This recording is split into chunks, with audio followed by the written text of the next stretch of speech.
Good morning, welcome back to another vlog.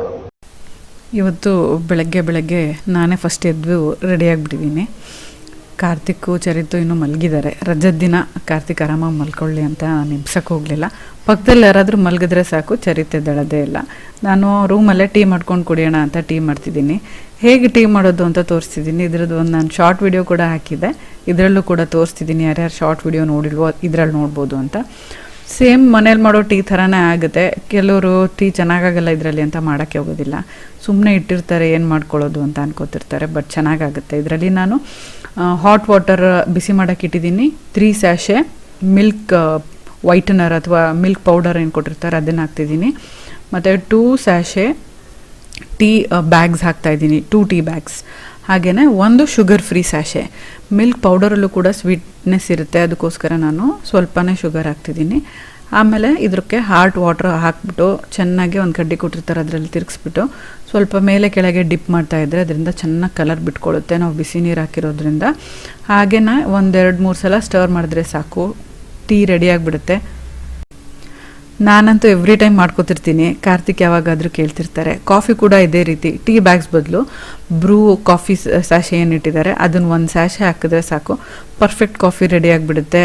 ರೂಮಲ್ಲಿ ಇದೆಲ್ಲ ಇದ್ರೂ ಕೂಡ ದುಡ್ಡು ಕೊಟ್ಟು ಕಾಫಿ ತರಿಸ್ಕೊಳ್ಳೋದು ತಪ್ಪುತ್ತೆ, ದುಡ್ಡು ಕೂಡ ಉಳಿಯುತ್ತೆ. ನಾನು 8:45 ಬ್ಲಾಗ್ ಸ್ಟಾರ್ಟ್ ಮಾಡ್ತಾ ಇದ್ದೀನಿ. ಬ್ರೇಕ್ಫಾಸ್ಟ್ ತರಕ್ಕೆ ಹೋಗ್ತಿದ್ದೀನಿ. ಕಾರ್ತಿಕ್ಕು ಚರಿತು ಇನ್ನೂ ಮಲಗಿದ್ದಾರೆ. ನಾನು ಎದ್ದು ಬೇಗ ರೆಡಿಯಾಗಿ ಬ್ರೇಕ್ಫಾಸ್ಟ್ ತಂದುಬಿಟ್ರೆ ಬೇಗ ತಿಂದು ಮನೆ ಹುಡ್ಕಕ್ಕೆ ಸ್ಟಾರ್ಟ್ ಮಾಡೋಣ ಮತ್ತೆ ಅಂತ. ಯಾಕಂದರೆ ಇವತ್ತು ರಜದ ದಿನ ಮತ್ತೆ. ಸೊ ಇವತ್ತು ಎಷ್ಟಾಗುತ್ತೋ ಅಷ್ಟು ಹುಡ್ಕೋಣ ಅಂತ. ನಾವು ಉಳ್ಕೊಂಡಿದ್ದು ಹೋಟೆಲ್ಲು ಸಿಟಿ ಸೆಂಟ್ರಲ್ ಇದ್ದಿದ್ದರಿಂದ ನಮ್ಗೆ ಸುತ್ತಮುತ್ತ ರೆಸ್ಟೋರೆಂಟ್ಸು, ಹೋಟೆಲ್ಸು, ದರ್ಶಿನೀಸು ಎಲ್ಲನೂ ವಾಕಬಲ್ ಡಿಸ್ಟೆನ್ಸ್ ಆಯಿತು. ಸೊ ನಾನು ಹೋಗಿ ಅಲ್ಲೇ ಬ್ರೇಕ್ಫಾಸ್ಟ್ ಮಾಡಿಬಿಟ್ಟು ಅವರಿಬ್ರಿಗೂ ಬ್ರೇಕ್ಫಾಸ್ಟ್ ಕಟ್ಸ್ಕೊಂಡು ಹೋಗ್ತಾ ಇದ್ದೀನಿ. ಯಾಕಂದರೆ ಚರಿತಿಗೆ ಹೋದ ತಕ್ಷಣ ತಿನ್ನಿಸ್ಬೇಕಲ್ವ, ಅದಕ್ಕೆ ನಾನು ಬ್ರೇಕ್ಫಾಸ್ಟ್ ಆಗಿಬಿಟ್ರೆ ಅವನಿಗೆ ಬೇಗ ತಿನ್ನಿಸ್ಬಿಡ್ಬೋದು. ಕಾರ್ತಿಕ್ ಕೂಡ ಪ್ಯಾರಲಲ್ಲಿ ರೆಡಿ ಆಗಿಬಿಡ್ತಾರೆ ಅಷ್ಟೇ. ನನಗೆ ಉಡುಪಿಗೆ ಬಂದಾಗಿಂದ, ಮಣಿಪಾಲಿಗೆ ಬಂದಾಗಿಂದ ಹೇರ್ ತುಂಬ ಫ್ರಿಝಿ ಆಗಕ್ಕೆ ಸ್ಟಾರ್ಟ್ ಆಗಿಬಿಟ್ಟಿದೆ. ಯಾಕಂದರೆ ನಂದು ಆಲ್ರೆಡಿ ಕರ್ಲಿ ಹೇರ್ಗೆ ಹ್ಯೂಮಿಡಿಟಿ ಆಗೋದಿಲ್ಲ, ಸೊ ಫ್ರಿಝಿ ಜಲ್ದಿ ಆಗ್ತಿರುತ್ತೆ. ಸೊ ರಫ್ ಫ್ರಿಝಿ ಹೇರಿಗೆ ಮೊಸರು ಮತ್ತು ಕೆರಾಟಿನ್ ಎರಡೂ ತುಂಬ ಒಳ್ಳೆಯದು. ಅದಕ್ಕೋಸ್ಕರ ನಾನು ಇದೆರಡೂ ಇರೋವಂಥ ಮಾಮಾಅರ್ತ್ ಅವರ ಕರ್ಡ್ ಸ್ಮೂತ್ನಿಂಗ್ ಶ್ಯಾಂಪು ಮತ್ತು ಕಂಡೀಷ್ನರ ಯೂಸ್ ಮಾಡಿ ಹೇರ್ ವಾಶ್ ಮಾಡ್ತಿದ್ದೀನಿ. ಅದರಿಂದ ನನ್ನ ಹೇರು ಸ್ವಲ್ಪ ಕಂಟ್ರೋಲಲ್ಲಿದೆ, ಸ್ಮೂದಾಗಿ ಕಾಣುತ್ತೆ, ಹಾಗೆ ಕಂಡೀಷನ್ಡ್ ಆಗಿ ಕಾಣುತ್ತೆ. ಇದರಲ್ಲಿರೋ ಕೀ ಇಂಗ್ರೀಡಿಯೆಂಟ್ಸು ಕರ್ಡ್ ಮತ್ತು ಕೆರಾಟಿನ್. ಕರ್ಡ್ ನಮ್ಮ ಕೂದಲಿಗೆ ನ್ಯಾಚುರಲ್ ಕಂಡೀಷ್ನರ್ ಥರ ಆ್ಯಕ್ಟ್ ಆಗುತ್ತೆ, ತುಂಬ ಸ್ಮೂತ್ ಆ್ಯಂಡ್ ಶೈನಿ ಮಾಡುತ್ತೆ. ಕೆರಾಟಿನ್ ಕೂದಲನ್ನ ಸ್ಟ್ರೆಂಥನ್ ಮಾಡುತ್ತೆ, ಫ್ರಿಜ್ಜನ್ನು ಎಲಿಮಿನೇಟ್ ಮಾಡುತ್ತೆ, ಹಾಗೆ ಕೂದಲನ್ನ ಸಾಫ್ಟ್ ಮತ್ತು ಸ್ಮೂದಾಗಿಡುತ್ತೆ. ಈ ಕಾಂಬಿನೇಷನ್ ನಿಮಗೆ 9 ಟೈಮ್ಸ್ ಸ್ಮೂತ್ ಹೇರ್ ಕೊಡುತ್ತೆ ಒಂದು ವಾಶಲ್ಲೇ. ಈ ಶ್ಯಾಂಪು ನಿಮಗೆ 100% ಸ್ಮೂತ್ ಹೇರ್ ಕೊಡೋದ್ರ ಜೊತೆಗೆ ಜೆಂಟಲಾಗಿ ಕ್ಲೆನ್ಸ್ ಮಾಡುತ್ತೆ. ಇದು ಮೇಡ್ ಸೇಫ್ ಸರ್ಟಿಫೈಡ್ ಆಗಿರೋದು. ಹಾಗೆಯೇ ಇದು ನಿಮಗೆ 5 ಪಟ್ಟು ಶೈನಿಯರ್ ಮತ್ತು ಸಾಫ್ಟರ್ ಹೇರ್ ಕೊಡುತ್ತೆ. ಹಾಗೆ ಇದ್ರ ಕಂಡೀಷ್ನರ್ ಕೂಡ ಅಷ್ಟೇ ನಿಮಗೆ ಡೀಪಾಗಿ ಕಂಡೀಷನ್ ಮತ್ತು ನರಿಷ್ ಮಾಡುತ್ತೆ ನಿಮ್ಮ ಕೂದಲನ್ನು. ಫೈನಲ್ ರಿಸಲ್ಟ್ ನೋಡಿದ್ರೆ ನಿಮಗೆ ಗೊತ್ತಾಗುತ್ತೆ. ಅವರ ಪ್ಲಾಂಟ್ ಗುಡ್ನೆಸ್ ಇನಿಷಿಯೇಟಿವ್ ಬಗ್ಗೆ ನಿಮಗೆ ನಾನು ಹೇಳ್ತಾ ಇರ್ತೀನಿ. ಅವರು 2025 ಒಳಗೆ 1 ಮಿಲಿಯನ್ ಟ್ರೀಸ್ನ ಪ್ಲಾಂಟ್ ಮಾಡಬೇಕು ಅಂದ್ಕೊಂಡಿದ್ದಾರೆ. ಅದಕ್ಕೋಸ್ಕರ ಅವರು ನಿಮ್ಮ ಪ್ರತಿ ಆರ್ಡ್ರೂ ಒಂದು ಟ್ರೀಗೆ ಲಿಂಕ್ ಮಾಡಿ ನಿಮಗೆ ಮೇಲ್ ಕೂಡ ಮಾಡ್ತಾರೆ, ನೀವು ಟ್ರ್ಯಾಕ್ ಮಾಡಿ ನೋಡ್ಬೋದು. ಅವರು ಆಫ್ಲೈನ್ ಪ್ರೆಸೆನ್ಸ್ ಬಗ್ಗೆ ಹೇಳಲೇಬೇಕು. ಅಮೆಝಾನ್, ನೈಕಾ, ಫ್ಲಿಪ್ಕಾರ್ಟ್ ಜೊತೆಯಲ್ಲಿ ನಿಮ್ಮ ನಿಯರ್ ಬೈ ಸ್ಟೋರ್ಸಲ್ಲಿ ಕೂಡ ಈಗ ಕಾಣಿಸೋಕ್ಕೆ ಶುರುವಾಗಿದೆ. ನನಗಂತೂ ಎಲ್ಲಿ ನೋಡಿದ್ರೂ ಖುಷಿ ಆಗ್ತಿರುತ್ತೆ. ನೀವು ರೀಸೆಂಟಾಗಿ ಯಾವ ಸ್ಟೋರಲ್ಲಿ ನೋಡಿದ್ರಿ ಮಾಮಾಅರ್ತ್ ಪ್ರಾಡಕ್ಟ್ಸ್ನ ಅಂತ ಕಮೆಂಟ್ಸಲ್ಲಿ ಬರ್ತಿಳಿಸಿ. ನಿಮಗೆ ಅವರ ಎಲ್ಲ ಪ್ರಾಡಕ್ಟ್ಸು ಅಮೆಝಾನ್, ಫ್ಲಿಪ್ಕಾರ್ಟ್, ನೈಕಾ ಮತ್ತು ಮಾಮಾಅರ್ತ್ ಅಫಿಷಿಯಲ್ ವೆಬ್ಸೈಟ್ ಮತ್ತು ಆ್ಯಪಲ್ಲಿ ಸಿಗುತ್ತೆ.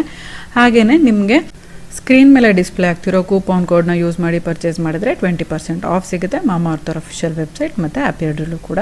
ನಾನೀಗ ನೋಡಿ ಎಷ್ಟು ಚೆನ್ನಾಗಿ ನಾನು ಬೆರಳೆಲ್ಲ ಆಡಿಸ್ತಿದ್ದೀನಿ, ಆದರೂ ಕೂಡ ಒಂಚೂರು ಸಿಕ್ಕಿಲ್ಲ, ಒಂಚೂರು ಫ್ರಿಜ್ ಇಲ್ಲ. ನೀವು ಬೇಕಾದರೆ ಇದನ್ನು ಅಪ್ಲೈ ಮಾಡಿದ್ಮೇಲೆ 4 ಫಿಂಗರ್ ಟೆಸ್ಟ್ ಮಾಡಿ ನೋಡ್ಬೋದು. ಈ ರೀತಿ ಫಿಂಗರ್ನ ಪಾಸ್ ಮಾಡಿದ್ರೆ ಒಂಚೂರು ಸಿಕ್ಕಾಗೋದಿಲ್ಲ. ಲಿಂಕ್ಸ್ ಎಲ್ಲ ಡಿಸ್ಕ್ರಿಪ್ಷನ್ ಬಾಕ್ಸಲ್ಲಿ ಸಿಗುತ್ತೆ. ಚರಿತ್ಗೆ ಬ್ರೇಕ್ಫಾಸ್ಟ್ ಎಲ್ಲ ಮಾಡಿಸಿ ಈಗ ನಾವು ಮನೆ ಹುಡ್ಕಕ್ಕೆ ಸ್ಟಾರ್ಟ್ ಮಾಡ್ತಿದ್ದೀವಿ, ಹೊರಡ್ತಾ ಇದ್ದೀವಿ. ಕಾರ್ತಿಕ್ಕು ಮತ್ತು ಚರಿತು ಪಾರ್ಕಿಂಗ್ ಲಾಟಿಂದ ಕಾರ್ ತರಕ್ಕೆ ಹೋಗಿದ್ದಾರೆ. ಈಗ ನಾವು ಉಡುಪಿಗೆ ಹೋಗ್ತಾ ಇದ್ದೀವಿ, ಬ್ರಹ್ಮಗಿರಿ ಏರಿಯಾ ಕಡೆ ಎಲ್ಲ ಸ್ವಲ್ಪ ಮನೆ ಹುಡ್ಕೊಂಡು ಬರೋಣ ಅಂತ. ಅಲ್ಲಿ ಚರಿತಿಗೆ ಸ್ಕೂಲ್ಸ್ಗೂ ತುಂಬ ಹತ್ತಿರ ಇದೆ, ಅದಕ್ಕೋಸ್ಕರ. ಅದಾದಮೇಲೆ ಮಣಿಪಾಲಲ್ಲಿ ಕೆಲವು ಏರಿಯಾಸಲ್ಲಿ ಸ್ಕೂಲ್ ಹತ್ತಿರ ಇರೋ ಕಡೆ ಮನೆ ನೋಡ್ಕೊಂಡು ಬರ್ತೀವಿ. ನೋಡೋಣ ಯಾವುದಾದ್ರೂ ಇವತ್ತು ಇಷ್ಟ ಆಗ್ಬೋದಾ ಅಂತ. ಸ್ವಲ್ಪ ದಿನದಲ್ಲೇ ಫೈನಲೈಸ್ ಮಾಡಬೇಕು, ನಮಗೆ ತುಂಬ ದಿನ ಟೈಮ್ ಇಲ್ಲ. So let's see how it goes. ನಾವು ಹೋದ ವ್ಲಾಗಲ್ಲಿ ನೋಡಿದ ಮನೆಗಳಲ್ಲಿ ಕೊನೆ ಮನೆ 3 BHK ಮನೆ ನಿಮ್ಗೆಲ್ರಿಗೂ ಇಷ್ಟ ಆಗಿತ್ತಲ್ಲ, ಅದೇ ಮನೆ ನಮಗೂ ಕೂಡ ತುಂಬ ಇಷ್ಟ ಆಗಿತ್ತು. 3 BHK ಆದರೂ ಪರವಾಗಿಲ್ಲ ಹೋಗೋಣ ಅಂತ ಅಂದ್ಕೊಂಡಿದ್ವಿ. ರೆಂಟ್ ತುಂಬ ಹೈ ಇತ್ತು, 20,000. ಫಸ್ಟ್ ಆ್ಯಕ್ಚುಲಿ ಅವ್ರು 22,000 ಹೇಳಿದ್ರು. ನಾವು ಕಡಿಮೆ ಮಾಡಿಸಿ 20,000ಗೆ ಬಂದಿದ್ವಿ. ಅವರು ಕೂಡ ಓಕೆ ಅಂದಿದ್ರು. ಆಮೇಲೆ ವಾರ್ಡ್ರೋಬ್ಸ್ ಒಂದು ರೂಮ್ಗೂ ಇರಲಿಲ್ಲ. ಸೊ ನಮಗೆ ಎಕ್ಸ್ಪೆನ್ಸಿವ್ ಅನಿಸುತ್ತೆ 3 ಬೆಡ್ರೂಮ್ಸ್ಗೂ ನಾವು ವಾರ್ಡ್ರೋಬ್ಸ್ ತೊಗೊಳಕ್ಕೆ. ಸೊ ನೀವು ವಾರ್ಡ್ರೋಬ್ಸ್ ಒಂದು ಅರೇಂಜ್ ಮಾಡಿಸ್ಕೊಡಿ, ರೆಡಿಮೇಡ್ ವಾರ್ಡ್ರೋಬ್ಸ್ ಬರುತ್ತಲ್ಲ ಅಂತ ಹೇಳಿದ್ರೆ ಅವರು ಒಪ್ಪಲೇ ಇಲ್ಲ ವಾರ್ಡ್ರೋಬ್ಸ್ನ ತರಿಸ್ಕೊಡೋದಕ್ಕೆ. ನನಗೆ ಇಷ್ಟ ಆಗಲಿಲ್ಲ. ಅವ್ರು ತುಂಬ ಆ್ಯರೋಗೆಂಟಾಗಿ ಮಾತಾಡಿದ್ರು, ಹೌಸ್ ಓನರು ಕೂಡ. ಅದಕ್ಕೆ ನಾವು ಸ್ವಲ್ಪ ಬೇರೆ ಮನೆಗಳು ನೋಡೋಣ, ಅದು ಒಂದೇ ಮನೆ ಮೇಲೆ ಡಿಪೆಂಡ್ ಆಗೋದು ಬೇಡ ಅಂತ ಅದೇ ಪಕ್ಕದ ಬಿಲ್ಡಿಂಗಲ್ಲಿ ಈ ಫ್ಲ್ಯಾಟಿಗೆ ಬಂದಿದ್ದೀವಿ. ಇದು ಕೂಡ 3 BHK, ಅದೇ ಬಿಲ್ಡರ್ಸ್ದು, ಅದೇ ಥರನೇ ಸೆಟಪ್ ಇದೆ ಮನೆದು. ಬಟ್ ಕಿಚನ್ ಕ್ಯಾಬಿನೆಟ್ ಸ್ವಲ್ಪ ಡಿಫ್ರೆಂಟ್ ಆಗಿದೆ. 3 ಬೆಡ್ರೂಮ್ಗೂ ವಾರ್ಡ್ರೋಬ್ಸ್ ಕೊಟ್ಟಿದ್ದಾರೆ. ಇದೆಲ್ಲ ಈ ಮನೆಯಲ್ಲಿ ಅಡ್ವಾಂಟೇಜಸ್ ಆಗಿ ಕಾಣಿಸ್ತು. ಹಾಗೆಯೇ ಡಿಶ್ ವಾಷರ್ಗೆ ಇದರಲ್ಲಿ ಅಷ್ಟು ಒಳ್ಳೆ ಜಾಗ ಇರಲಿಲ್ಲ. ಗೀಝರ್ ಜಾಗದಲ್ಲಿ ನಾವು ಏನಾದರೂ ಸೆಟಪ್ ಮಾಡ್ಕೋಬೇಕಾಗಿತ್ತು. ಬಟ್ ಸ್ಟಿಲ್ ವಾಷಿಂಗ್ ಮಿಷಿನಿಗೆ ಜಾಗ ಇತ್ತು. ಇಲ್ಲಿ ನೋಡಿ, ಇಲ್ಲೆಲ್ಲ ಶೆಲ್ಫ್ಸ್ ಕೊಟ್ಟಿದ್ದಾರೆ. ಕೆಳಗಡೆ ಕೂಡ ಕಬರ್ಡ್ಸ್ ಕೊಟ್ಟಿದ್ದಾರೆ ಕಿಚನ್ ಐಟಮ್ಸ್ನ ಜೋಡಿಸ್ಕೊಳ್ಳೋದಕ್ಕೆ. ಇದು ವಾಷಿಂಗ್ ಮಿಷಿನಿಗೆ ಅಂತ ಮಾಡಿರೋ ಜಾಗ. ಯುಟಿಲಿಟಿ ಏರಿಯಾಗೆ ಅಂತ ಎಷ್ಟು ಚೆನ್ನಾಗಿ ಮಾಡಿಸಿದ್ದಾರೆ. ಬಾಲ್ಕನೀಸ್ ಕೂಡ ಅದೇ ರೀತಿ ಇದೆ, ಗಾಳಿ ಬೆಳಕು ಎಲ್ಲನೂ ಚೆನ್ನಾಗಿದೆ. ಸೊ ನಾವು ಈ ಮನೆ ತುಂಬ ಇಷ್ಟಪಟ್ವಿ. ಹಾಗೆ ಓನರ್ ಹತ್ರ ಕೂಡ ಮಾತಾಡಿದ್ವಿ. ಅವರು ನಾನಿನ್ನೂ ಪೇಂಟ್ ಮಾಡಿಸ್ಬೇಕು ಮತ್ತು ಏನೇನು ರಿಪೇರ್ ವರ್ಕ್ ಇದೆ ಅದೆಲ್ಲ ನೀಟಾಗಿ ರೆಡಿ ಮಾಡಿಸ್ಕೊಡ್ತೀನಿ, ನಂಗೆ 1 ವೀಕ್ ಟೈಮ್ ಕೊಡಿ ಅಂತ ಕೇಳಿದ್ರು. ಓಕೆ, ನಾವು ವೆಯ್ಟ್ ಮಾಡಿ ನೋಡೋಣ ಎಲ್ಲನೂ ರೆಡಿ ಆಗುತ್ತಾ ಇಲ್ವಾ ಅಂತ. ಕೆಲವು ಸತಿ 1 ವೀಕ್ ಅಂತ ಹೇಳಿ ಇನ್ನೂ ಲೇಟು ಮಾಡ್ಬೋದು. ನಮಗೆ ಸ್ವಲ್ಪ ಅರ್ಜೆಂಟ್ ಇತ್ತಲ್ವ. ತರೀಕೆರೆಯಲ್ಲಿ ನಿಮಗೆ ಗೊತ್ತಿದೆ ನಮಗೇನಾಗಿತ್ತು ಅಂತ. ಮಾಡಿಸ್ಕೊಡ್ತೀವಿ ಅಂತ 2 ತಿಂಗಳು ಕಾಯಿಸ್ಬಿಟ್ರು. ಆ ರೀತಿ ಆಗಬಾರ್ದಲ್ವ, ಅದಕ್ಕೋಸ್ಕರನೇ ಮನೆಯೆಲ್ಲ ರೆಡಿ ಆದಮೇಲೆ ನಾವು ಟೋಕನ್ ಅಡ್ವಾನ್ಸ್ ಕೊಡೋಣ ಅಂತ ಡಿಸೈಡ್ ಮಾಡಿದ್ವಿ. ಅವರು ಕೂಡ ನನಗೆ ಓನರ್ ಕೂಡ ಮಾತಾಡೋದು, ಮ್ಯಾಮು ತುಂಬ ಸ್ವೀಟಾಗಿ ಮಾತಾಡೋರು. ಅದಕ್ಕೋಸ್ಕರನೇ ಇದು ನಾವು ನೋಡೋಕ್ಕೆ ಬಂದಿರೋ 2ನೇ ಮನೆ. ನೋಡೋಣ ಹೇಗಿದೆ ಅಂತ. ಕ್ಲಾಸ್ಮೇಟ್ಸ್ ಹುಬ್ಳಿಯಲ್ಲಿ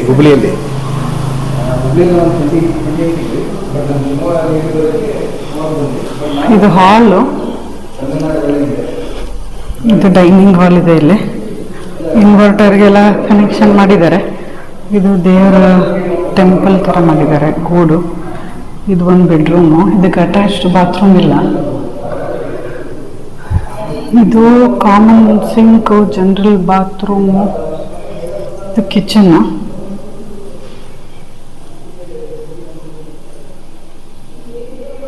ಶೆಲ್ಫ್ಸ್ ಎಲ್ಲ ಮಾಡಿದ್ದಾರೆ ಸ್ವಲ್ಪ.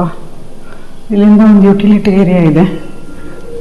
ಓಪನ್ ಮಾಡೋಕ್ಕೆ ಭಯ ನನಗೆ, ಏನಾದರೂ ಹುಳ ಇರುತ್ತೆ ಅಂತ. ತೋರಿಸಿದ್ರು ಯಾವಾಗಲೇ.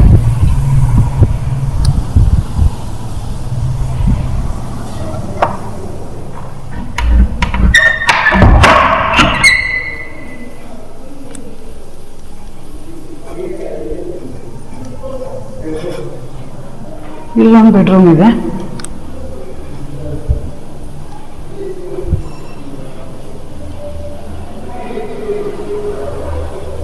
ಇದಕ್ಕೆ ಅಟ್ಯಾಚ್ಡ್ ಬಾತ್ರೂಮ್ ಇದೆ.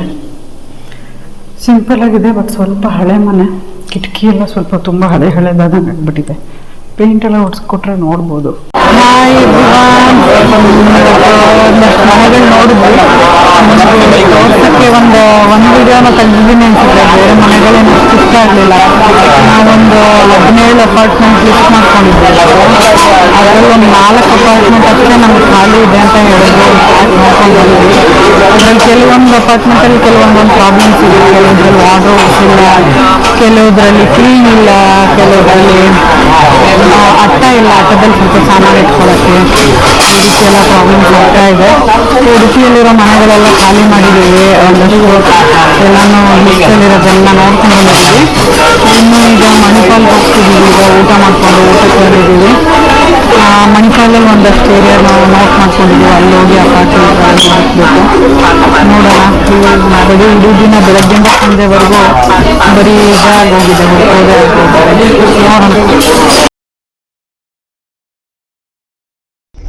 Good afternoon everyone.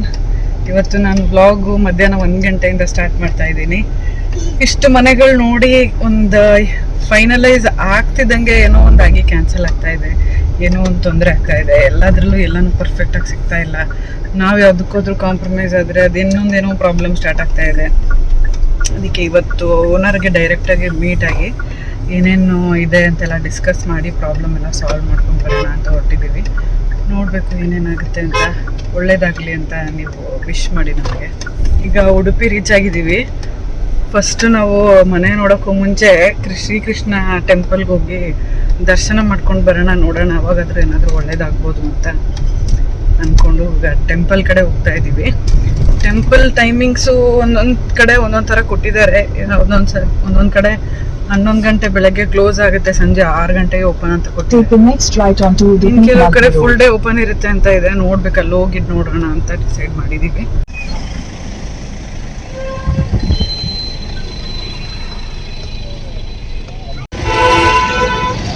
ಇದೇ ಶ್ರೀಕೃಷ್ಣ ಟೆಂಪಲ್ ಎಂಟ್ರೆನ್ಸು. ಇಲ್ಲಿ ಮುಂದೆ ಪಾರ್ಕಿಂಗ್ ಇಲ್ಲಿ ಮಾಡಿ ಅಂತ ಸುಮ್ಮನೆ ದುಡ್ಡು ವಸೂಲಿ ಮಾಡೋಕ್ಕೆ ಕೇಳ್ತಾರೆ. ಅಲ್ಲಿ ನಿಲ್ಲಿಸಿ ಕಾರು ಅಷ್ಟು ದೂರ ನಡ್ಕೊಂಬರ್ಬೇಕು ಈ ಬಿಸಿಲಲ್ಲಿ. ಸೊ ನಾವು ಟೆಂಪಲ್ ಹತ್ರನೇ ಇರೋ ಪಾರ್ಕಿಂಗಲ್ಲಿ ಪಾರ್ಕ್ ಮಾಡಿದ್ದೀವಿ. ನೀವು ಯಾವಾಗಾದರೂ ನೆಕ್ಸ್ಟ್ ಟೈಮ್ ಬಂದರೆ ಯಾರಾದರೂ ಕರೆದು ಪಾರ್ಕಿಂಗ್ ಫೀಸ್ ಕೊಡಿ ಅಂತ ಕೇಳಿದ್ರೆ ಸುಮ್ಮನೆ ಬಕ್ರ ಆಗಬೇಡಿ.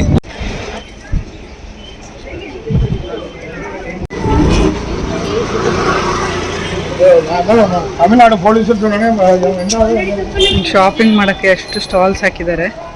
ಚರಿತಿಗೆ ಏನಾದರೂ ಬಿಟ್ಬಿಟ್ರೆ ಯಾವುದಾದ್ರೂ ಟಾಯ್ಸ್ ಎತ್ಕೊಂಡು ಇಟ್ಕೊಂಡ್ಬಿಡ್ತಾನೆ ಇಟ್ಕೊಂಡು ಅಂತ.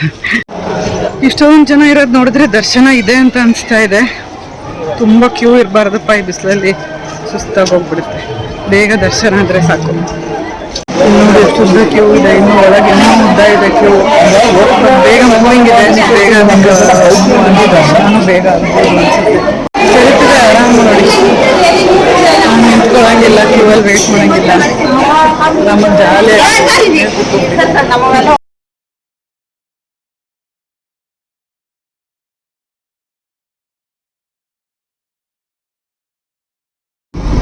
ದರ್ಶನ ಬೇಗನೆ ಆಯಿತು, ನಾವು ಅಂದ್ಕೊಂಡಿದ್ದಕ್ಕಿಂತ ಕ್ಯೂ ಎಲ್ಲ ಬೇಗ ಪಾಸ್ ಆಯಿತು.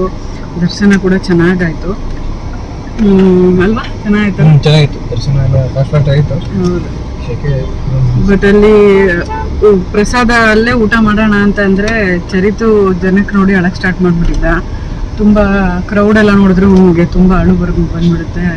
ಆಮೇಲೆ ಅವ್ನು ಊಟನೂ ಸರಿ ಮಾಡೋದಿಲ್ಲ, ಅದಕ್ಕೆ ಅಲ್ಲಿ ಊಟ ಮಾಡೋಕ್ಕಾಗಲಿಲ್ಲ. ಈಗೆಲ್ಲಾದರೂ ಹೊರಗೆ ಊಟ ಮಾಡ್ಕೊಂಡು ಮತ್ತೆ ಯಾವುದಾದ್ರೂ ಮನೆ ನೋಡೋದಿದೆ ನೋಡಿ ಬರೋಣ ಅಂತ ಅಂದ್ಕೊಂಡಿದ್ದೀವಿ. ಒಳಗೆ ವಿಡಿಯೋ ಮಾಡೋರಾಗಿಲ್ಲ ಅಂತ ಬೋರ್ಡ್ ಹಾಕಿದ್ರು, ಅದಕ್ಕೆ ನನಗೆ ಒಳಗಡೆ ಏನೂ ತೋರ್ಸೋಕ್ಕಾಗಲಿಲ್ಲ. ದೇವರ ದರ್ಶನ ಕೂಡ ಮಾಡ್ಸೋಕ್ಕಾಗಲಿಲ್ಲ, ಯಾಕಂದರೆ ಮೊಬೈಲ್ ಸ್ಟ್ರಿಕ್ಟ್ಲಿ ಪ್ರಾಹಿಬಿಟೆಡ್ ಅಂತ ಎಲ್ಲ ಕಡೆ ಬೋರ್ಡ್ ಹಾಕ್ಬಿಟ್ಟಿದ್ದಾರೆ.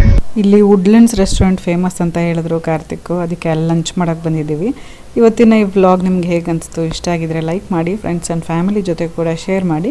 ನೀವಿನ್ನೂ ನಮ್ಮ ಚಾನಲ್ನ ಸಬ್ಸ್ಕ್ರೈಬ್ ಮಾಡ್ತಾ ನೋಡ್ತಾ ಇದ್ದರೆ ಸಬ್ಸ್ಕ್ರೈಬ್ ಮಾಡಿ, ಪಕ್ಕದಲ್ಲಿರೋ ಬೆಲ್ ಐಕನ್ನ ಕ್ಲಿಕ್ ಮಾಡೋದ್ರಿಂದ ನನ್ನ ಎಲ್ಲ ವಿಡಿಯೋ ನೋಟಿಫಿಕೇಷನ್ ನಿಮ್ಮ ಮೊಬೈಲ್ಗೆ ತಕ್ಷಣ ಸಿಗುತ್ತೆ ಅಂತ ಹೇಳ್ತಾ ಈ ವ್ಲಾಗ್ನ ನಾನು ಇಲ್ಲಿಗೆ ಮುಗಿಸ್ತಾ ಇದ್ದೀನಿ. See you all in my next vlog. Till then take care, bye.